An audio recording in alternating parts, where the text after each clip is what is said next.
All right, Sistas fans, hope everybody's doing well. We are talking Season 9, Episode 4, entitled, One is the Loneliest Number. And I have to say, I enjoyed this episode a lot more than I thought I would. Because, last week between the trailer and the BET.com article detailing the events of the episode, I'm like, nah, we're about to get some nonsense here.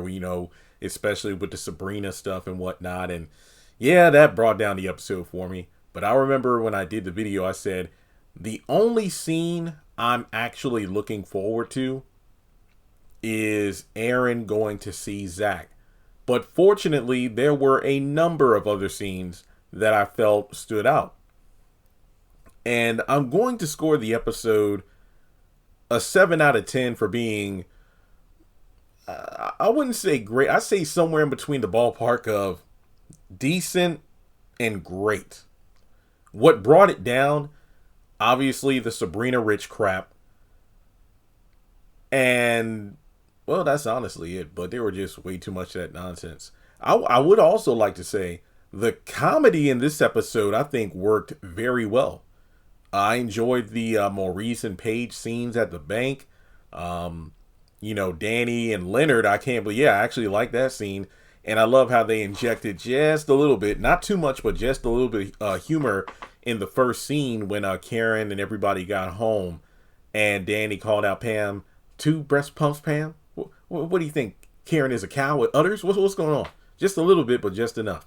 But with that being said, if you tuned into my live stream last night, you know that I was able to go through the episode in like 10, 15 minutes, give or take, in terms of just talking about the highlights, because for the most part, this is a calm episode for the most part. Obviously, Karen is in her feelings and whatnot. Total sense, it makes sense, but there are some other little issues that I have, technically 2 big ones. This episode, based off some dialogue, specifically when Hayden is addressing Andy regarding taking some personal days, this all but confirms that between episodes 3 and 4, a few days have passed by. And for whatever reason, one piece of information that I thought would get a big moment on screen got spread around off screen. That being Zach and Fatima are expecting, because both Aaron and Andy mentioned it, and I'm like, wait, how and when did they find out about that?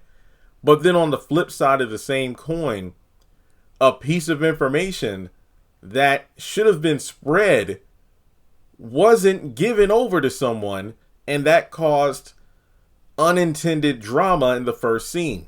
Now, I went into this episode under the assumption that, okay, this is the next day, because we see, Karen and everybody coming home from the hospital. So I'm thinking, okay, this is the next day. But no, a few days have passed. But going back to the trailers and whatnot, I'm thinking, oh, it's the next day. And I'm like, wow, nobody told Pam about, how one baby was lost. That way she'd know about not putting 2 of everything out there. But then, I did the videos like, oh, I wonder who told her and whatnot. But, about Karen being in labor and stuff like that. But this episode just has me scratching my head, because a few days have passed between the night of the birth to the morning of the return home. Pam has everything fixed up in the, in the apartment and whatnot. Yet she is dumbfounded by the news of Karen only having 1 baby. Now, when we assumed it was only, hey, that night to the next morning, it's like, well, Jeremy, you think about like all the chaos, nobody called Pam, and a lot of fans felt the way I did. Like, I get it, she's not part of the sister group, but Pam was the ride or die for Karen throughout the duration of her entire pregnancy. Yeah, she isn't the most dependable employee, but when it comes time to being there for Karen, she does what she needs to do. So I felt some kind of way when Pam was excluded from the news about the hospital and whatnot. But then after doing some thinking and talking it out with fans, it's like, oh, you know what? Maybe Aaron told her when he was on the way to the hospital, and it's like, hey, Karen's in labor. Could you do us a solid and go to the apartment and set everything up? Yeah, I got you. But then for no one to tell this woman for days that Karen lost one of the babies, no one called, no one checked in with her. I mean, I can't believe Pam didn't call. This was just messy as I don't know what. Because Danny actually comes into the apartment first, sees everything, oh my God, and then starts telling, hey, you need to hide this, hide this. So you're not going to tell Pam in like 1.5 seconds what happened? Because Pam is like, well, wait, what's going on? You got to get rid of this stuff. What? And then before even two things got picked up, that's when Karen and Miss Lisa come to the front door. And everybody's like, oh my gosh. And then Pam's like, yay, there you are. Let me see them babies. I can't do this. And then she goes to her room. And look, first of all, I'm glad nobody went on Pam. No, because that would have been completely unnecessary if they did. But it's the fact that she got left in the dark like that. And I don't appreciate it. And don't get me wrong. Pam was never my favorite character. I think, what was it like during season 7 is when I really came around to her as a character. And I really liked her as a character too. But she kind of, fell off in terms of running up the salon bills and acting like she wasn't even going to pay Karen back. But season 8, she got better. But I just feel some kind of way that she would get shafted like that.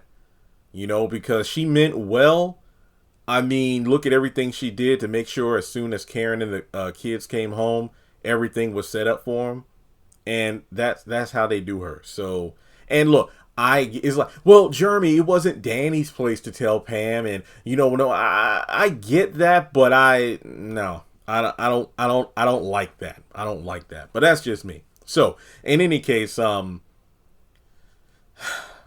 we had an adorable scene. I did not expect to see a baby. Now, I know that casting for the season mentioned, getting two, infants and whatnot. So it was speculated we'd see a baby, but I didn't think we'd see one so quick. So baby Faith, adorable. I just love seeing little Faith there. Yeah, we got Andy's new hairstyle. We got that as well. Just, two things, that were new in this episode. And as the girls go to the bedroom to check on Karen, because the girls are, there to support, but Miss Lee says, between me, Aaron, and Pam, I think we're good. But the girls are like, okay, well, we'll just go say goodbye then. And as they're walking to Karen's room, we see the sign that says, like, welcome to the world, Zakisha and Aaronetta, or whatever it said. And I'm just laughing my behind off because, to be fair, it's not like Pam knew the names of those babies, but that was hilarious. I mean, yeah, between the sign and, Danny's moment about the udders, that was funny. And like I said, we needed, I gotta give props to the writers. So far, this season, they've done just enough to add some comedy. Like in the last episode, Danny going off on Rich over the phone. That was funny. And then in this episode, you had jokes spread throughout. So far, I will say that this season has done a much better job pacing wise and, giving us the right amount of comedy in the midst of a serious episode, but then being lighthearted, instead of dark and dreary all the time. So they found somewhat of a nice balance here, and it works, and I just had to highlight it. And speaking of highlight, if you made it this far in the video, which honestly, if you haven't, what's wrong with you? I'm getting to the nitty gritty of the episode, folks. Make sure you take a moment to hit the thumbs up button to show you like the video. Hit subscribe. We are less than 4,000 people away from 300K. And remember, I'm trying to hit it before my birthday or on my birthday, August 29th. So make sure you hit subscribe if you have not done so already. Hit that notification bell and select all. That way you know when I post content and go live every Wednesday after the episode to discuss it. And with that being said, let's dive back into the show.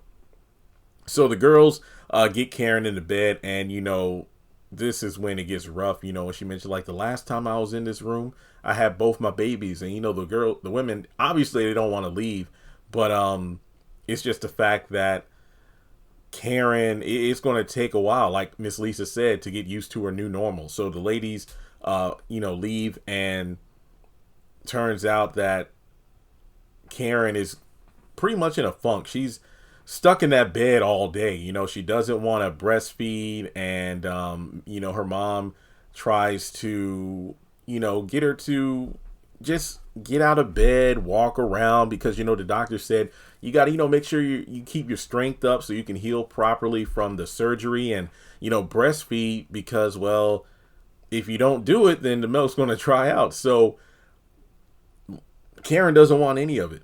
And that's when later on she goes back into the room with some, some grandma's soup and some orange juice.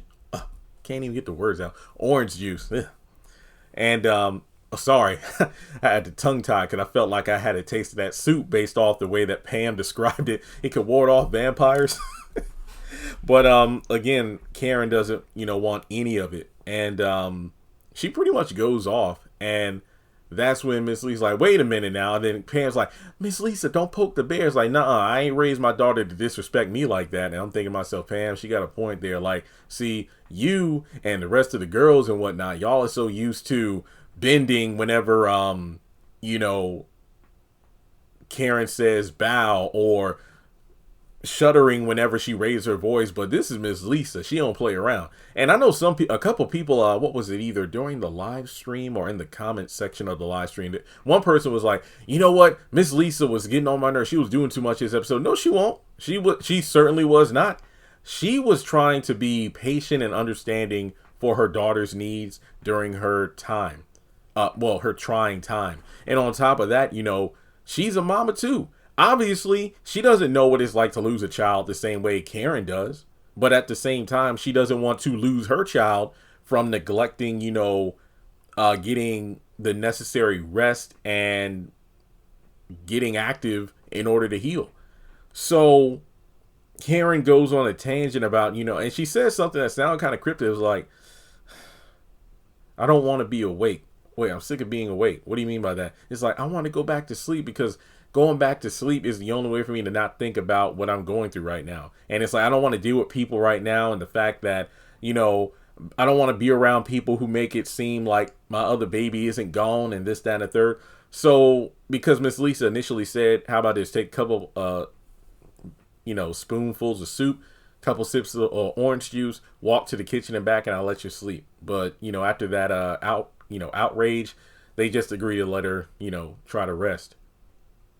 And that's hard. That's difficult to, deal with. And like I said, completely understandable. I'm not saying anything bad about Karen, even though, I posted a lot of videos yesterday, but that was speculation of regarding Karen, if she's in this funk for a while.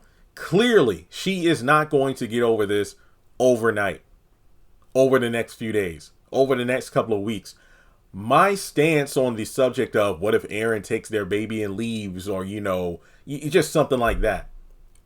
I'm looking at it from the perspective of, if a number of days go by and Karen is still in this, I don't want to eat, I don't want to get up, somebody is going to get a bit more less gentle with her. What I mean by that is, they are being sensitive to Karen's feelings, which again, completely understand. But the thing about Karen, and the fact that she needs to realize this, is that right now, no. As Ms. Lisa said, her new normal, this isn't like before, when you could just throw a hissy fit, go to your room or whatever, and just act like nothing else matters in the world in terms of, things outside of your control. But it's not about just you anymore. You have one surviving daughter, and that little girl needs her mom. Meaning that you need to eat, you need to rest, you need to get up, you need to breastfeed, because no one is trying to undermine or ignore the fact that you have lost a child. But you need to get better, not just for your own sake, but for your surviving daughter. That's the thing. And I feel like at some point, someone will have that talk with Karen if she just continues to, ignore reality. I mean, in the promo for next week, I do believe she looks at her little girl, and I think she's still in bed when she says, "I'm not fit to be a mom," or something like that. But like, that's a conversation for the trailer breakdown. Currently, I don't have the full trailer, just a 15-second one. I'm pretty sure somebody will send me the 30-second one later today, and I'll do a breakdown. You know how I get down on this channel here. But as I mentioned in several of the videos I uploaded, I said something to the effect of, if given the choice, if she could pick which baby, I think she would probably pick the one that was Zach's baby. And that just has me thinking. And like I said, I'm not trying to poke fun at Karen or anything like that, or, undermine her feelings. But part of me wonders, would she be in as much of a funk as she is now had the baby that survived been Zach's baby rather than Aaron's baby? That doesn't mean she wouldn't still be upset, because she would feel some kind of way as a mother, losing one of her children. Like in the promo where she's like, "I'm not fit to be a mom." I'm like, oh, does she feel guilt because she lost one of her babies? It's like, if I had lost one of my babies before they even came to this world, like, how am I fit to take care of the surviving baby? That's a real, feeling of depression that I wonder if the story is going to explore, because that cuts deep. But the fact that, at some point she's going to have to realize she does have a support system. And I'm going to phrase this very carefully to not sound insensitive, but Karen is lucky. No. Don't get it twisted like Jeremy. You're saying she's lucky because she lost a child. No, what I'm saying is Karen is so rich right now due to the fact that she isn't married. She isn't in a relationship. She was pregnant with the twins, or, two children at the same time by two different baby daddies, both being willing and able to take care of their own respective kid, if not both of them. And even though she just had birth and unfortunately lost one of those babies, look at the village that she has to tend to her, to take care of her. How many women out there with only one child, not twins or anything, but one child, doesn't have what she has? Let's say if a young woman gets pregnant, and her parents disown her, like kick her out of the house, and then the guy that knocked her up, doesn't want the baby and doesn't want to have anything to do with her, or has moved on with someone else, or tells her, "Oh, get an abortion," or whatever, and she's alone in the world, doesn't have any sort of support system. Karen is more blessed than she can realize right now. So that's something that I hope in due time she comes to realize. She has her mom, she has her baby's father, she has her right hand friend and employee Pam, then she has her three girls. It's just incredible that she's fortunate enough to have so many people to kind of chip in and help, while she wallows around in grief and postpartum. Again, I understand it. So, something I wanted to highlight. Now, I will briefly touch upon the Sabrina and Rich stuff, because I've seen the comments, "Jeremy, don't waste your time on it." It's like, trust and believe, I won't. I'm going to mention it because it was in the episode. Now we go over to the bank. We see Maurice and Paige. I can't believe I'm actually saying I'm happy to see these two, because their dynamic is pretty funny now. Kind of like with Andy, I noticed Paige, cut her hair as well. So Maurice is being so rude to customers, it makes you wonder why he still has his job. And then Sabrina comes in to greet everybody, and Maurice can tell she's in a funk. He leaves his post to go to the office to check on her. And, they chat about the whole Karen situation, and the fact that she also got an update from her end, being that Damani's, sperm yielded boys. I think she said up to like 4 boys for her embryos. So yeah, good news for her. And that's kind of a theme in the episode, where you have the other characters either getting good news or going through their own situations but they put it on the back burner due to the Karen thing. And I like that with Sabrina, he had more. For Sabrina, she had Maurice to tell her, listen, not. I understand what the sorrow in terms of why you feel upset about Karen, but if nothing else, this ought to show you we need to take moments to celebrate the small things. Oh, I did like the Angie Stone reference. My sunshine has come. One of my very underrated song. I love that song. And he's right. And it's not that you're a bad person for celebrating something in your life while a friend is going through a funk of their own, because hey, you are there to support them. So don't feel guilty for feeling happy about something going right in your life, because hey, at least you're not in their situation. That's not looking down on that person, but that just goes to show, like, hey, for every, what's that saying, for every cloud there's a silver lining. So in Sabrina's case, it's like, wow, I have the potential to have multiple sons, and it's something else that Karen lost one of her children. Now I'm surprised a situation didn't come up where Sabrina might be nervous about getting pregnant, due to the fact that my girl Karen was pregnant and she just lost one of her babies. Like, now I'm low-key scared of going through pregnancy because of what if I go through the same thing.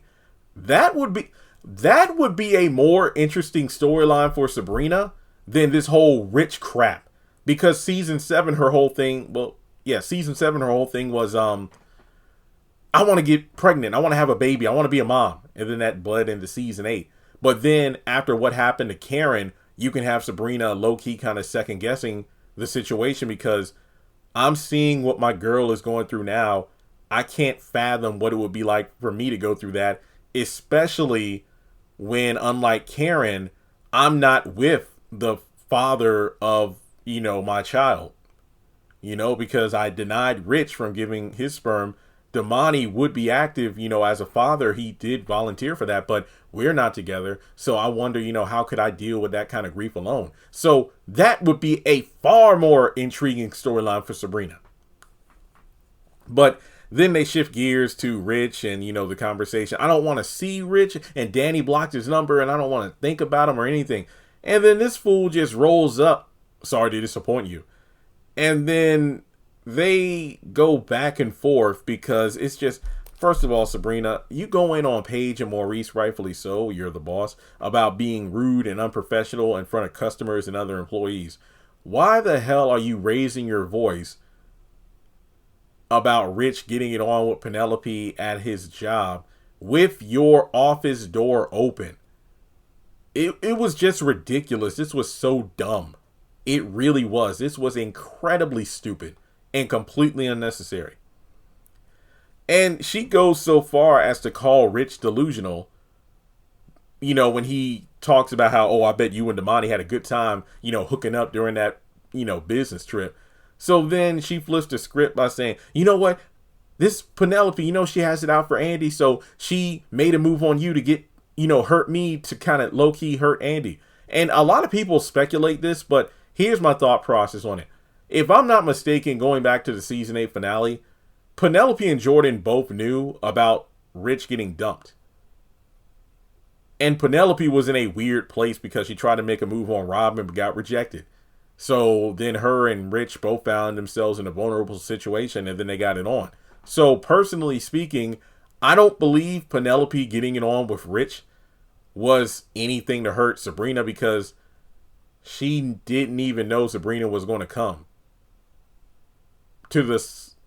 Ooh, I had to finish that statement. That was, she didn't even know she was going to pop up at the juice shop, and clearly neither did Rich.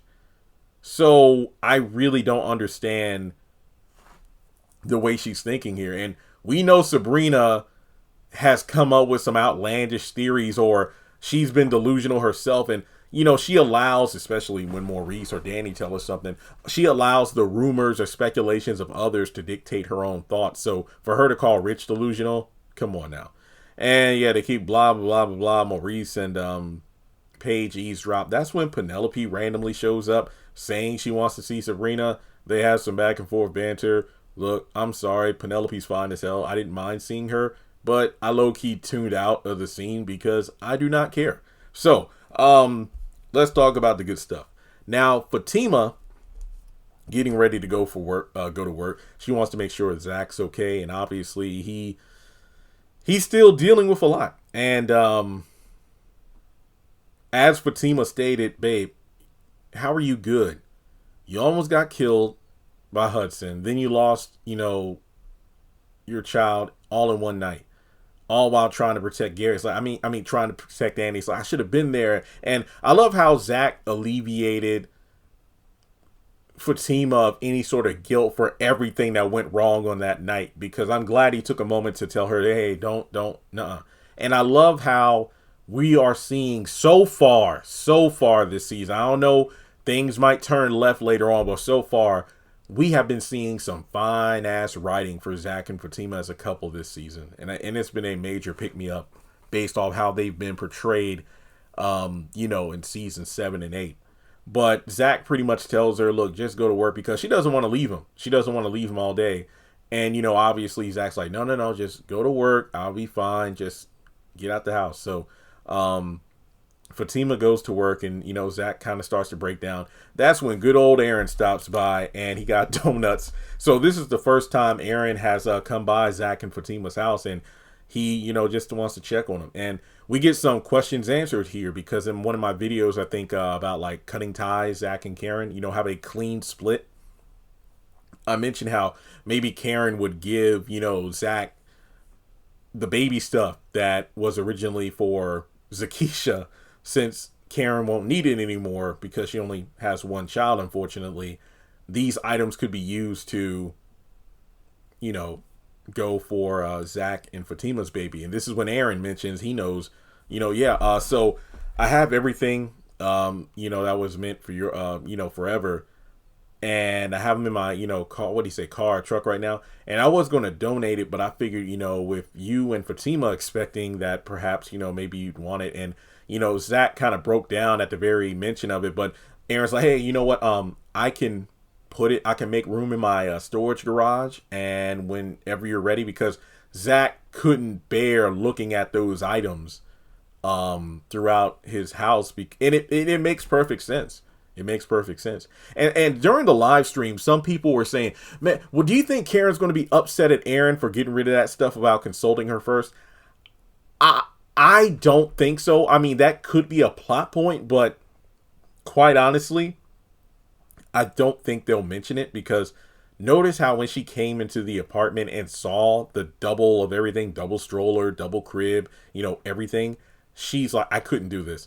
So I highly doubt that she would be upset if she actually did get out of her bed and whatnot, and then saw the only one of everything instead of double. I mean, low key, it might be like, it's like I'm erasing my little girl before, she even came home, like she never existed. But, I think Aaron didn't do it on purpose. I feel like, well, I don't think Aaron did it out of any spite or anything. Kind of like with Pam. She didn't know about one baby being gone. She did, what she felt needed to be done, which was set the place up for twins.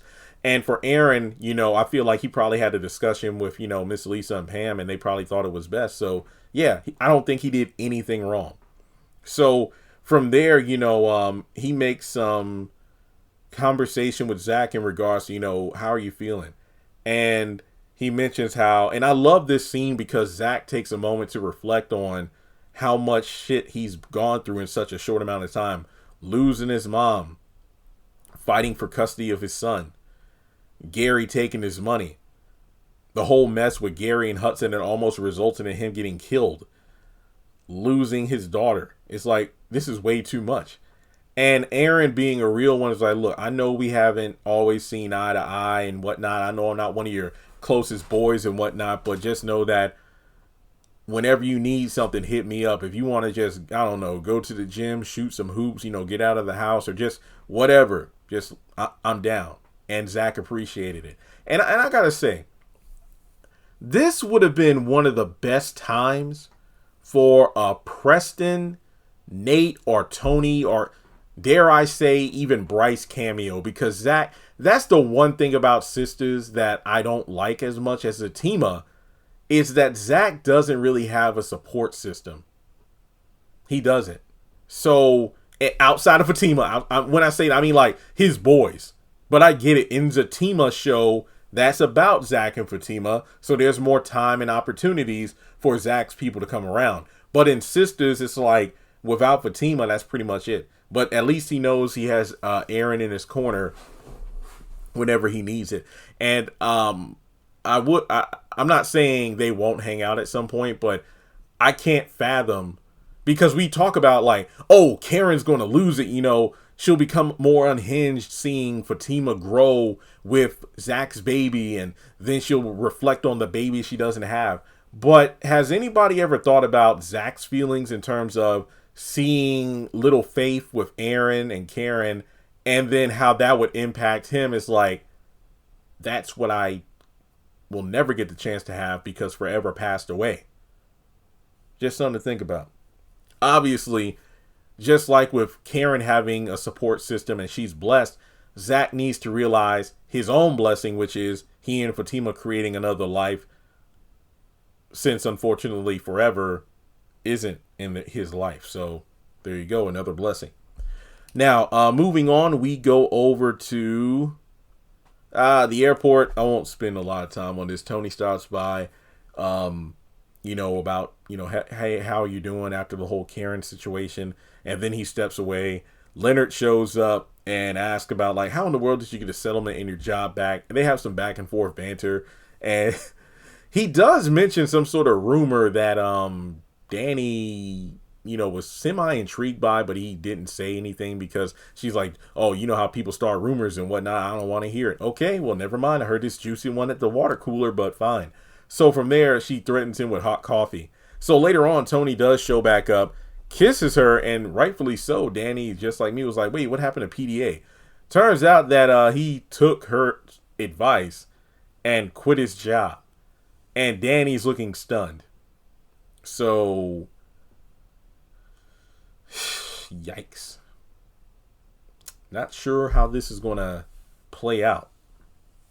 So, the last thing to talk about is the 3 scenes at the law firm. So Andy comes in, Hayden rolls up on her, and there was an interesting conversation during the live stream about this. I honestly think that Hayden was low-key being sincere, but Andy was the one who flexed her partner position and threatening him with getting on Indeed.com if he doesn't stop, basically get out of my face. But essentially he mentions how, hey, glad you're okay. I heard you took a few personal days off with everything that happened with, Gary and whatnot. And I'm just glad you're all right because there's only so many of us in the office. And that's when Andy pretty much, flaunted, her authority over him.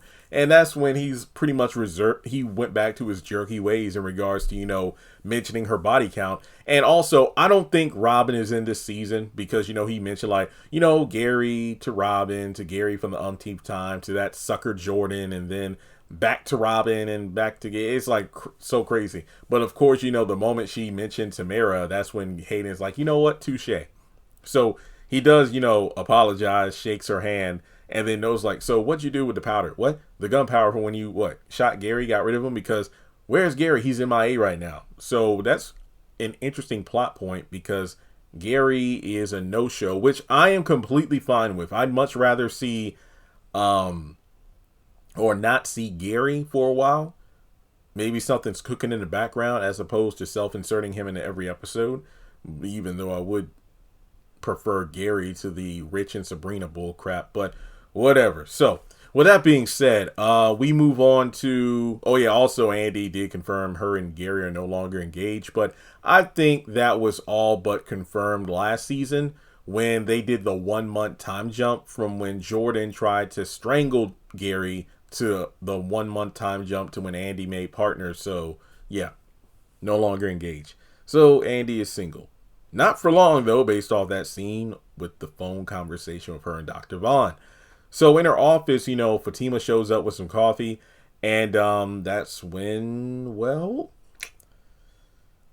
Fatima is asked by Andy about the baby. So again, off-screen land, they knew.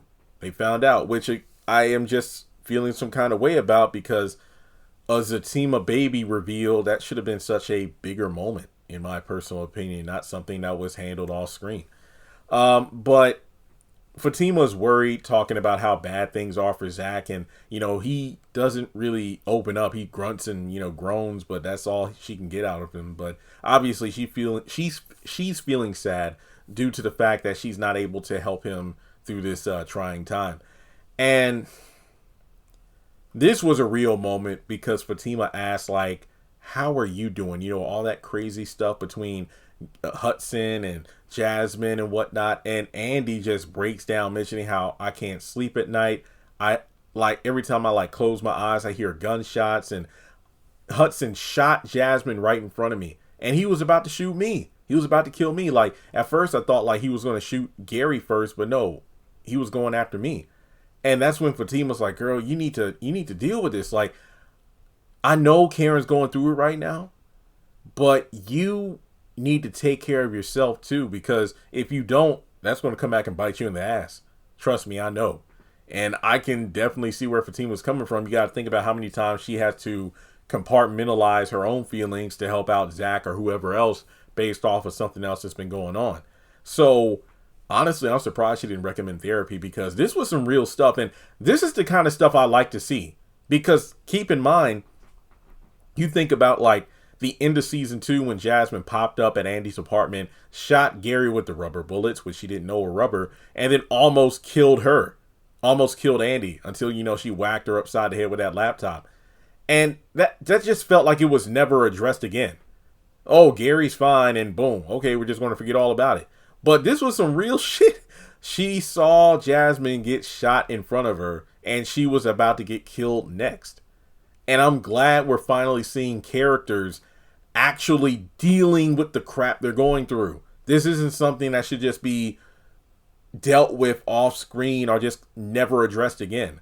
I remember when Karen, in season 2 was having the nightmares when Aaron's ex-wife's brother broke into her home and tried to kill her. And then Zach got stabbed, and, she ended up shooting the guy. She had those nightmares, and then, Aaron would offer to sleep in the bed to hold her, and she would be tossing and turning and call up for Zach because in her mind she kept replaying the incident. So yeah, this is some real stuff.